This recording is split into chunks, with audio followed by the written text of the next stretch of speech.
In the heart of Africa, where the jungle is full of life, there were two kingdoms living side by side. One was the human kingdom, full of music, laughter, and dance. The other was the animal kingdom, once peaceful, but now quiet and afraid. The humans hunted the animals for food, causing the animals to hide in fear, their spirits crushed by the constant threat of danger. In this world, there lived a small, curious mouse named Opie. He was different from the other animals because he was fascinated by the music that floated through the trees from the human kingdom.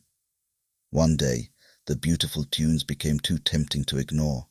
With a twitch of his whiskers, Opie followed the sound, dancing, as he got closer and closer to the edge of the human territory.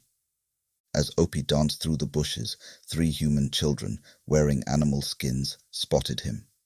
Their eyes sparkled with mischief, and with bursts of laughter, they chased Opie back into the jungle. Opie barely escaped with his tail intact, but that night, as he rested in his burrow, the rhythm of the human music stayed with him, refusing to fade away. The lion, ruler of the animal kingdom, was worried. The animals were losing their spirit, and their kingdom was no longer the joyful place it once was. He knew something had to change. So he called for a big meeting under the old Iroka tree, whose huge roots spread out like fingers through the ground. Okabor, the parrot town crier, arrived first. His loud voice broke the quiet of the jungle. "All animals gather! Important news! Important news!" His message echoed through the trees, reaching every corner of the kingdom. As the animals gathered, the lion stepped forward, his mane glowing in the sunlight. "My friends," he began, "our kingdom is in danger. We live in fear, and our songs have stopped. We need to find a way to bring life back to our land and make our kingdom as lively as the humans." The animals nodded in agreement. The monkey, always full of ideas, suggested, "Let us make music. We should build a drum like the humans have. With music, we can bring joy back to our hearts." The lion nodded thoughtfully. "A drum? Yes, that might work. But we must follow our rules. No animal should harm another, and everyone must help." The wise old tortoise, who had lived through many seasons, slowly raised his head. "But how will we make this drum? We need skin to cover it, but we cannot take it from another animal." The group fell silent. Then the lion, being the leader, suggested a solution. "We will each give a small part of ourselves, like a right ear. It's a small sacrifice to bring back our joy." The animals were unsure at first, but one by one they agreed to the plan. Everyone except Opie did. The mouse shook his head and said, "My ears are too small. It wouldn't really matter. Also, I would look silly with just one ear." The other animals understood his worry, and reluctantly they let him keep both his ears. The drum was crafted, a beautiful instrument made from the animal's ears. Its surface was stretched tight, ready to make music. But when it came time to play, no one could produce a good sound.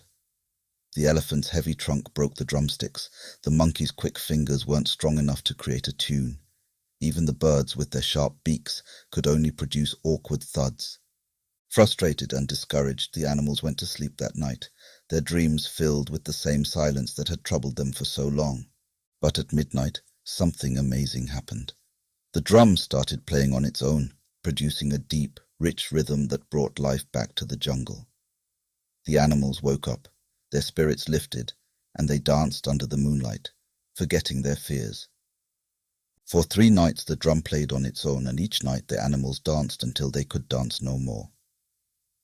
Curious about this mystery, the lion called a secret meeting with the elders of the kingdom. "We need to find out who's playing our drum," he said. The elders agreed and decided that the cat, with its sharp night vision, would stand watch. That night the cat hid in the shadows near the drum, his eyes glowing in the dark. He waited quietly, and just as midnight arrived, he saw a small figure approach the drum. It was Opie. The little mouse, who had refused to give up his ear, was the one playing the drum, his tiny paws moving with surprising skill. The cat's eyes narrowed. Remembering how Opie had refused to help, he jumped at the mouse, his sharp claws digging into Opie's flesh. Opie squealed, but it was too late. The cat bit off the mouse's right ear, tasting the sweet blood. Overcome by the taste and driven by instinct, he ended up devouring Opie entirely. The next morning, Okabo the parrot called for another meeting. The animals gathered, their eyes filled with curiosity and concern. The lion, his golden eyes focused on the cat, asked, "Did you find out who was playing the drum?" The cat, calmly licking his paws, replied, "It was Opie. He was the one playing the drum." A murmur spread through the crowd. Some animals were angry at Opie for being selfish, while others felt relieved that someone had brought music to their kingdom. But then the lion's expression grew serious. "And where is Opie now?" The cat paused for a moment and then admitted, I ate him." When Opie's children heard what happened to their father, they got scared, worried that they might be in danger too. So they left the animal kingdom and went to hide in the human kingdom. The animals gasped in shock. The lion's voice was cold as he spoke. "You have broken our most sacred rule, cat. No animal shall harm another. For this you are banished from this kingdom."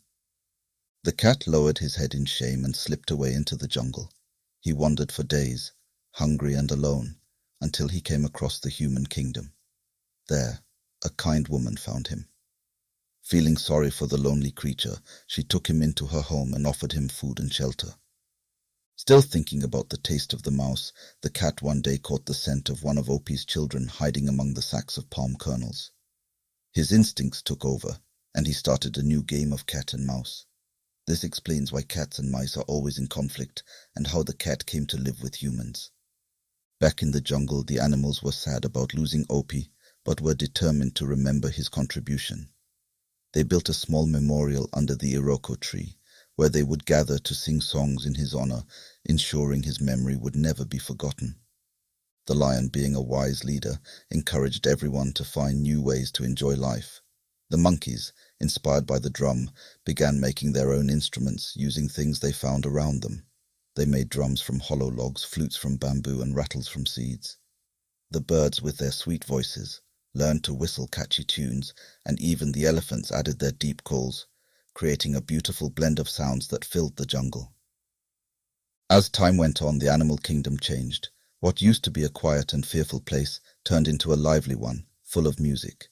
The animals, brought together by their love for music and the memory of Opie, flourished. The lion, watching over his kingdom, would often joke, "We've come a long way from just giving up our ears."